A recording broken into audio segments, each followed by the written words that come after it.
Hello and আসসালামু আলাইকুম everyone. আশা করছি আপনারা সবাই ভালো আছেন। ঈদের পরে ভারী ভারী খাবার খেয়ে তার সাথে গরম ভাবলাম আপনাদের জন্য একটা সুস্বাদু মুখরোচক রেসিপি নিয়ে আসি। আজকে তৈরি করে দেখাবো আচারি বেগুন। চলুন সরাসরি চলে যাই রেসিপিতে। আগে আমরা মশলাটা তৈরি করে নিব। পেঁয়াজ, রসুন আর 1 চামচ আচারের মশলা, 5 ফোড়ন মশলা যেটা আমরা বলি, একটু ব্লেন্ড করে নিব। একটু হলুদ মিশিয়ে মশলার সাথে আমরা বেগুনকে 4 ভাগ করে এভাবে ফালি করে কেটে নিয়ে মশলাটা ভিতরে ঢুকিয়ে জাস্ট 10 মিনিট ভেজে নিব এভাবে।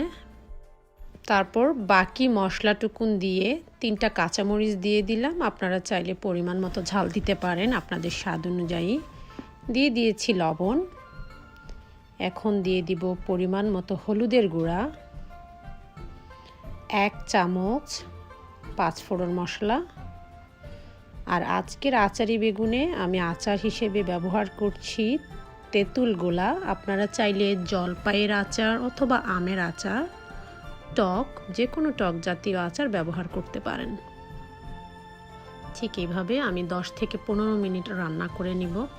ব্যাস তৈরি হয়ে গেল সুস্বাদু আচারি বেগুন।